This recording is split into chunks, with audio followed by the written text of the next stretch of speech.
I want to begin and preface this conversation that we're talking about how an object behaves when it's rotating. We're talking about rotational motion, which means that we have to contrast the idea of translational motion, which means changing position,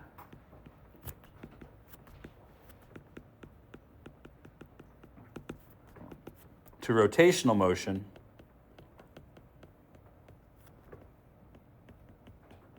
which means changing orientation.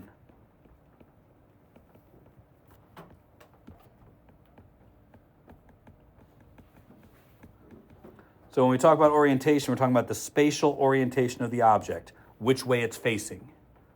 So that's the difference here. So let's start with a quick reminder about some things we did already have from earlier. We know from first semester that when we deal with translational motion, we are starting from the concept that velocity is based on the rate of change of position.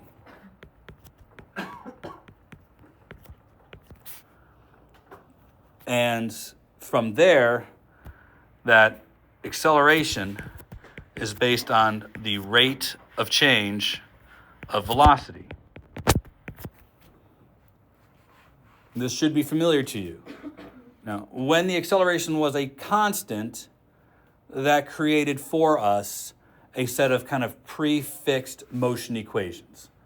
But that assumed the acceleration was constant, and as you saw in your test just this last week, they don't have to be. They could certainly give you systems in which the acceleration is not constant. You had several examples of that on your last test. So the thing to consider is that even if the acceleration isn't constant, we really focused on a set of variables that were easy for us to use and work with, even if these were expressions and not just constants. So if we dealt with acceleration as a constant, that gave us the Galilean motion equations, but if it wasn't a constant, then acceleration was some function with time. Is that familiar? You guys remembering all of this? Now, we're going to contrast that with dealing with an object's orientation in space, the direction in which it faces. So, consider for a moment, I do say keep the stuff for the cars behind my desk, nobody steals it, but putting it on my stuff, bad idea.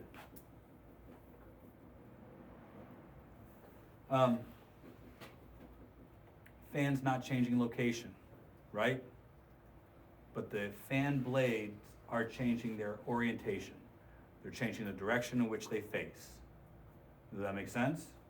Now, one of the major differences between dealing with translational motion and rotational motion is that your object can stay in the same place the whole time, but it's changing the direction it faces.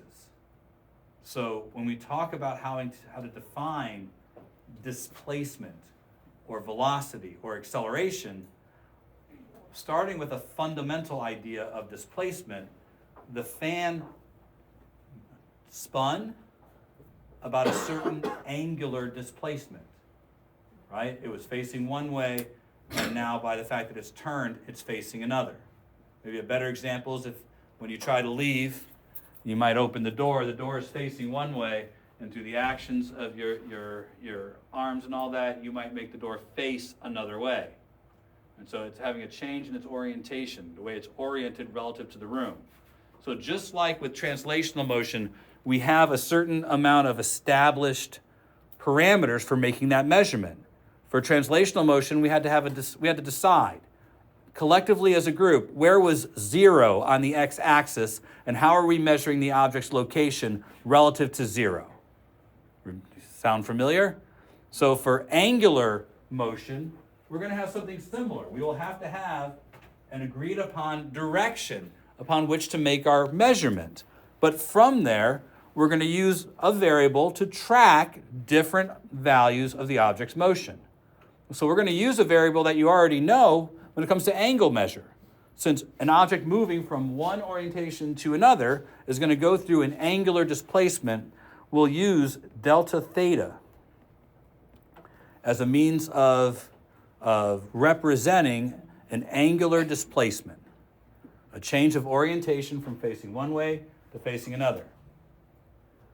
One major issue with delta theta when compared with, say, delta x is that when we talk about delta theta, the object is always coming back to facing the same direction. So if it stays in place, you may be coming back and facing the same direction multiple times.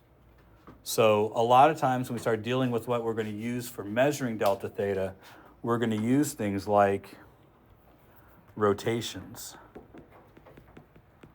since a single rotation means we're back to where we started. But we also can use, as you're probably well aware, radians.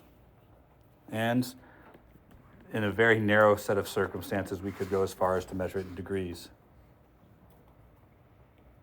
But it's likely the first two.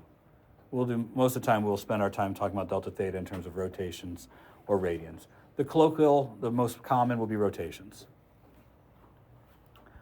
So, since we already have an established variable for theta, we will use Greek letters in the spirit of theta to represent all of the angular quantities. So the first value we're going to use for our angular quantities is going to be for angular velocity. We'll use the Greek letter omega, which is just a W with some flair. So this is lowercase, so it should be like on the first grade line with the dotted lines. It should be under the dotted lines, except for the little part of omega that's trying to break through. So again, it's going to have it's a W with some flair. And we'll define omega as the rate of change of the angular position. Just the same way we define it when we did for regular velocity. This suggests that over a time interval, you might have an initial and final angular velocity.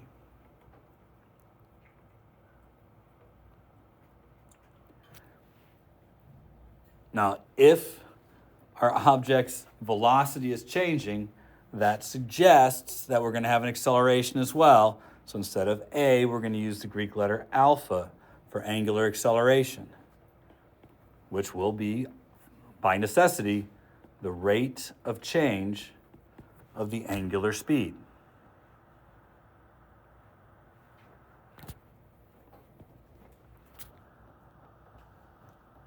Since we're most interested in how these things change over a period of time, we'll still have something to express time.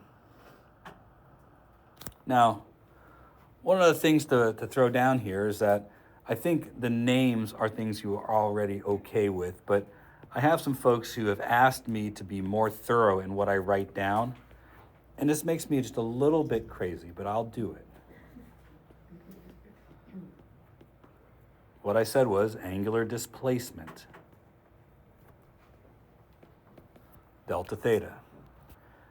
Omega is a velocity, and it can be said one of two different ways. It can be either angular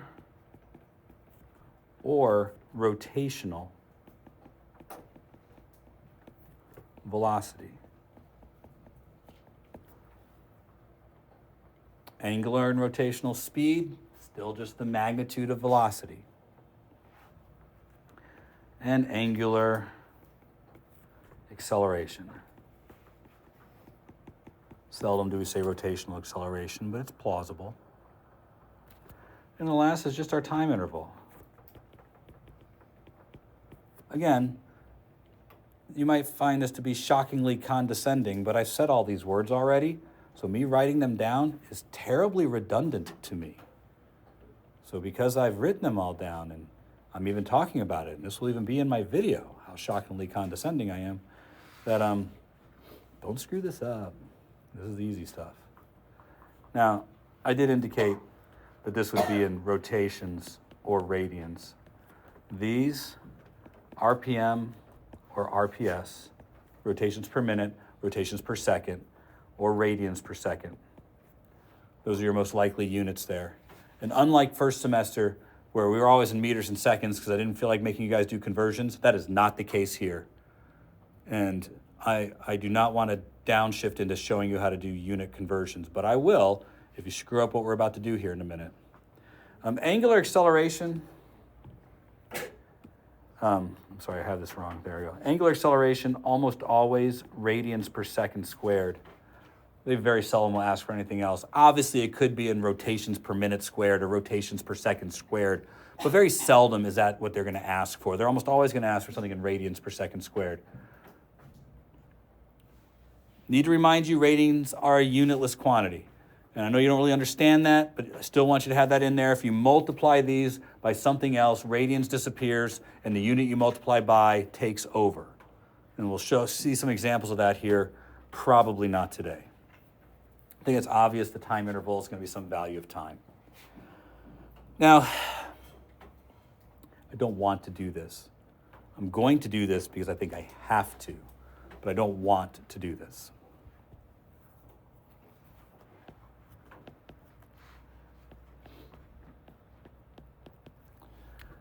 Let's consider what happens if we have a constant angular acceleration. I'm going to do something that I think you guys should be able to do without my assistance. If that's not true, then you should probably stop me the moment I do something you don't recognize. If the acceleration is a constant, then I'm pretty sure I can work out a relationship for how omega changes with respect to time. And I can do so by doing a little bit of calculus here. I'm going to assume at time 0, the object has some initial velocity.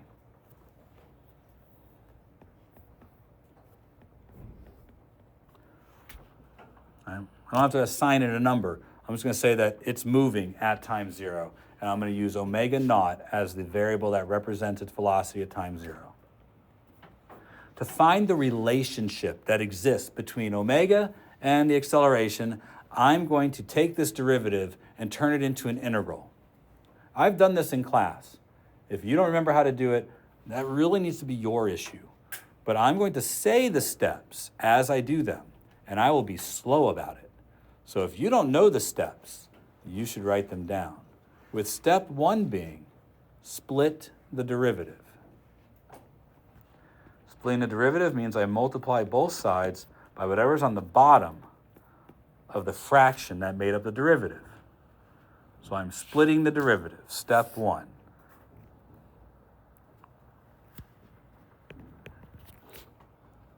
Now, I want to produce a function, so if the acceleration was a function, then I might have something more complicated to do here. But since the acceleration is not a function, my next step is to collect terms. So anything that has t in it has to be brought to the side with the t, and anything that has omega in it has to be brought to the side with omega. But that's already been done because there is no t and no omega in any of the functions here. So I don't have to do much to collect terms, but that would be the next step. Collect the terms that go with t and collect the terms that go with omega and make sure they're on the same side. Step 3 is to integrate both sides. So I'll place the integral symbol on both sides. And part of placing the integral symbol on both sides is establishing the limits of integration, step 4. The limits of integration. So step 3, integrate both sides. Step 4, place your limits of integration. I gave you one of the limits. I gave you the bottom limit, the starting limit. So I'm saying that when time, go to the time side, put in the starting limit, is 0, the object had an initial velocity of omega naught. So go to the omega naught, the omega side, and put in the omega limit for the bottom. I'm applying my limits. Since we're trying to derive a function, our top limits are always going to be open variables. For example, some t in the future and some omega in the future. If it concerns you, that there's a t here and a t here, then put like t final there. But I'm not going to, because that's not how I do it. Now, this will be the first and last time we're going to actually do the calculus stuff, the stuff that's taught in calculus class, because step 5 is to find the antiderivative. This is the magic part. This is the part you spend all years in calculus doing. It's the only time we're doing something that's kind of off the books. Everything else is algebra. It's just algebra, right, Simon? Now, I'm going to notice that alpha is a constant and doesn't change with time. So in that, I can bring alpha out front and only have dt in my integral. So I'm preparing for my integration by preparing my integral. Now, I would never do all of these steps, but you might. If there's no function there, I need to create a function, something that goes between the integral symbol and the dt. In calculus, eventually you'll understand you don't really have to do anything here. But you guys are newbies, so if there's not a variable there, you have to place a variable holder for t. But it has to be a value that's just equal to 1. So I'll put t to the 0 here. And I'll put omega to the 0 here. We need a function placeholder to act for the function that doesn't exist because there's no functions there. Once I do that, I recognize this particular function as a polynomial. So I will apply the polynomial rules to this function. So the only time I'm doing calculus is this point where I'm doing the antiderivative. So putting in a placeholder function, then finding the antiderivative of my polynomial. That's adding 1 to the exponent and dividing by the new exponent. So this will be t to the 0 plus 1 divided by 0 plus 1.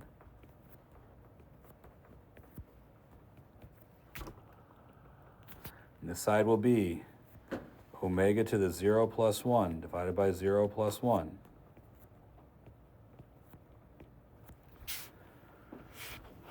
We have found the antiderivative. Yay, I feel so proud of myself. Now, I apply my limits. That finishes off doing the integral. So we did the antiderivative to get here. Applying your limits completes doing the integral. So I put in the upper limit first, then I subtract and put in the lower limit. That means substituting t in for t to the 0 plus 1 divided by 0 plus 1, alpha t. Then I subtract and I put in the lower limit for t, which gives me 0. That will equal, put in the upper limit first, omega, subtract, and put in the lower limit, omega naught. Now we are trying to find a function for omega. We said I want to get a function for omega as a function of t. So I'm going to solve this for omega.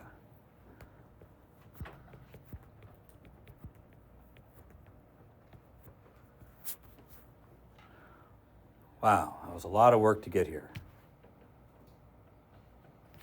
But I will point out, no surprises. What? Can I scoot it up a little bit? No, that is up. It went up. You want me to scoot it down a little bit? Yeah. Okay, we got to get her up from our down here.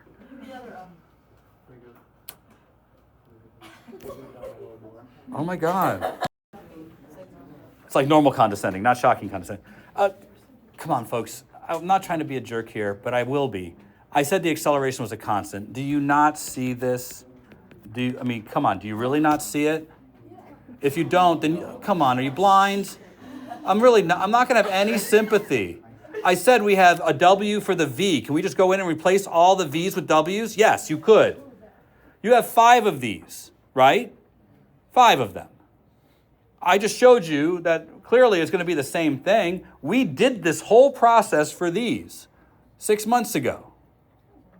I don't care how long ago it was. I remember long ago.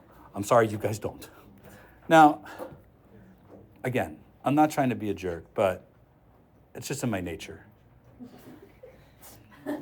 So because I'm afraid you guys won't do this,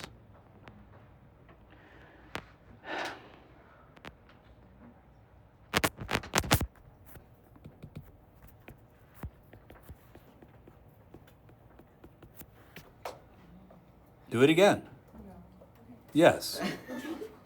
You have an expression for omega. Do it again. This means putting our expression in for omega, because it does have something to do with t.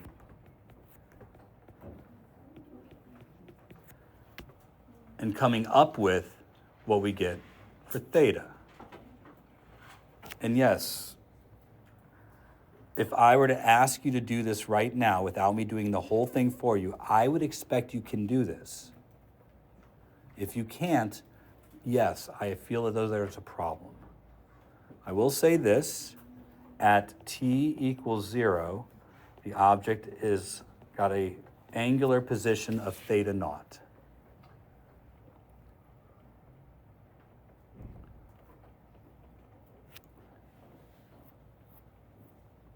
There are 9 minutes left. I want this done in 4. So you get a head start. Be ahead of me by 3 steps, and then I will start. I have 6 minutes. You should pay closer attention, or try, or tell me where you're making a mistake. Step 1, split the derivative.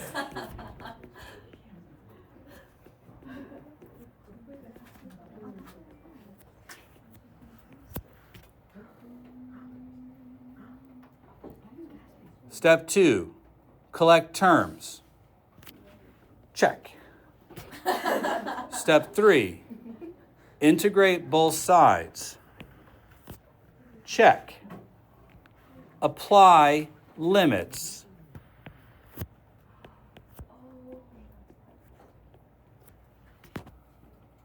Check.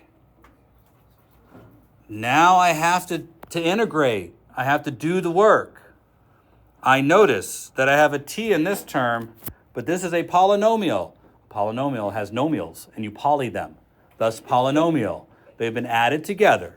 But I notice that one of the terms doesn't have a t in it. And for this to be a polynomial with respect to t, dt means with respect to t, I need a term for t in the both terms. So I will add t to the 0. Now, in my head, I would never do this. I know better. But you guys need it. Just like over here, theta to the 0. You guys will never do this in calculus. This is just so you remember to do it, I guess. Because right now, you guys are the algebra folks. Now I'll find the antiderivative using the polynomial rules, which say add 1 to the exponent and divide by the new exponent. Now, I'm going to do this term by term. So I'm going to start with this term. I'll wait until you're caught up. Get there. Because if I go any further, you're going to say, well, what did you do next?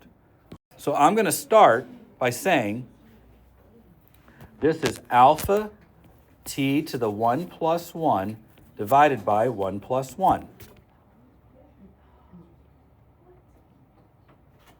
I didn't do anything weird. I took the thing. I added 1 to the exponent, which went from 1 to 2, and then I divided by the new exponent, because I'm pretty sure 1 plus 1 still equals 2. Shockingly condescending. Plus omega t to the 0 plus 1 divided by 0 plus 1. Term by term. I did the same rules for both terms. I'll remind myself this has to go from 0 to t. The other side, theta to the 0 plus 1 divided by 0 plus 1.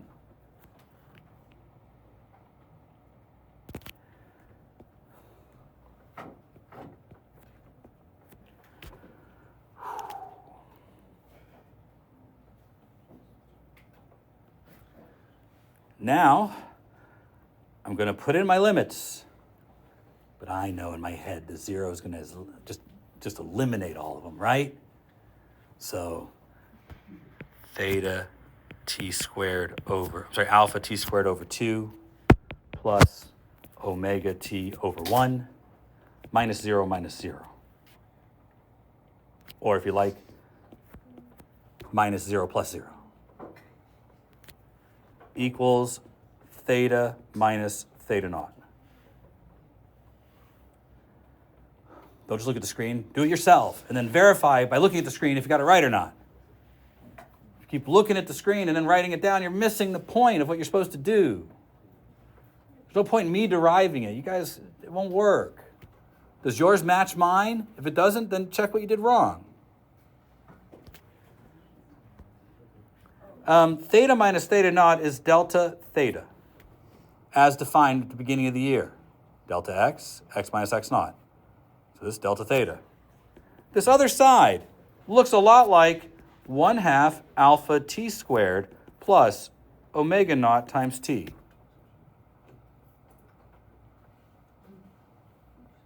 And again, I was surprised. So I don't want you to be surprised. I mean, it's not going to be a surprise.